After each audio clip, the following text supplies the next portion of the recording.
Eu queria colocar um pouquinho mais sobre raciocínio lógico quantitativo. Eu percebo que as pessoas gostam desse tema. Quando se fala em raciocínio lógico quantitativo, sempre tem a ver com números. Nem sempre, porque às vezes a gente pega com a língua portuguesa, né? Então, eu faria até um jogo de palavras, porque não basta na realidade tu entender da língua portuguesa, isso é básico, né? Para te entender aonde que entra o jogo das palavras. Por exemplo, quando uma pessoa diz que ela acredita que o seu Deus é perfeito, mas ela pede que ele faça um milagre, que mude uma lei natural porque não agrada a ela. Isso é onde eu pego as pessoas. Isso é um absurdo, é um erro. Por exemplo, um advogado que acha que o exame da ordem é completamente absurdo.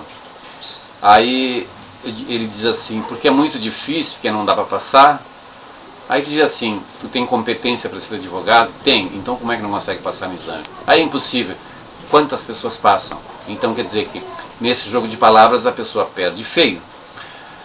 Teve um amigo que perguntou para mim no ar quantas pessoas tinham entendido o meu livro. E eu disse para ele, fora tu, todas. Daí, simples, né? Só quis mostrar para ele que ele é que não entendeu, né? Mas ele quis gozar com a minha cara, né? E eu estive vendo na TV, sempre que tem alguma coisa sobre filosofia na TV, eu procuro assistir para saber o que as pessoas fazem. Eu costumo me definir como o primeiro filósofo brasileiro, né? E cada vez que eu vejo algum, eu procuro saber se existe mais algum. E eu vi num certo programa de TV um homem que se intitula filósofo, e eu estudei as coisas que ele falou, e por algumas coisas que eu vi, eu analisei, eu descobri que ele pode ser muitas coisas, menos filósofo. Alguém perguntou para ele o sentido da palavra humanidade. E ele deu várias definições assim virtuais ou ditas filosóficas, mas não é uma fantasia, poesia, porque filosofia explicada. Humanidade tem dois sentidos. Humanidade pode se referir à raça humana ou ao sentimento humano. Simples, né? E a pessoa enrolou um monte. E eu percebi que ele, como está o resto da humanidade, parece estar dessa forma, né? Uma pessoa que tem um título de filósofo, ele cita filósofos e ele fala como se ele soubesse o que está falando. E as pessoas escutam atentamente, fazendo de conta que entendem, porque ninguém quer parecer que não sabe das coisas, né?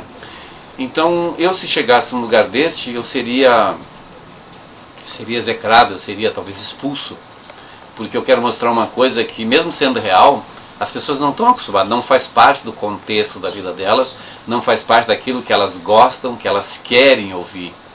Imagina que uma pessoa se tem por inteligente, assiste um tal filósofo desse, né?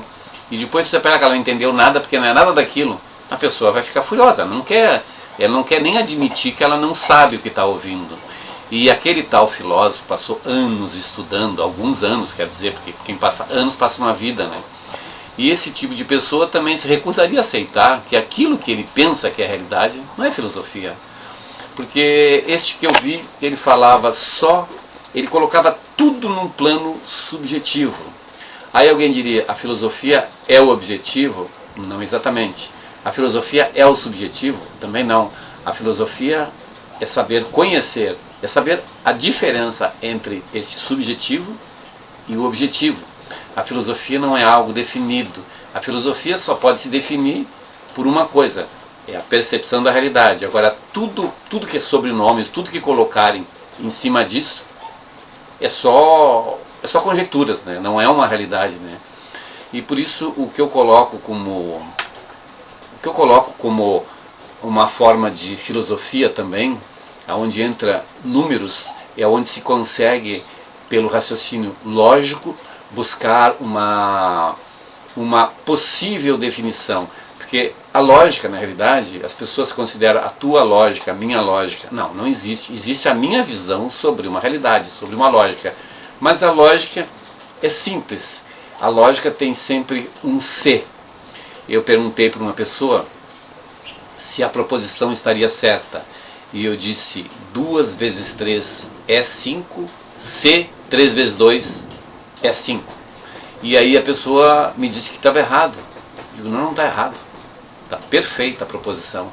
Porque 3 vezes 2 não é 5, mas se 3 vezes 2 é 5, se 2 vezes 3 também é 5. É como se eu dissesse assim, se tiver nuvens no céu, chove. Isso é uma lógica. E a pessoa, mas não está chovendo, também não tem nuvens no céu. Né? Então é uma proposição. Então a lógica se baseia mais em proposição do que uma verdade comprovada. Porque a lógica sempre tem o se. Se alguma coisa aconteceu, ela é real. Mas ela não é real, então não acontece. Porque nada acontece se não for possível. As pessoas costumam falar do Deus do impossível. O Deus do impossível seria fazer aquilo que não é possível. E o que não é possível, a palavra já está dizendo, não se faz. Se for feito, é possível.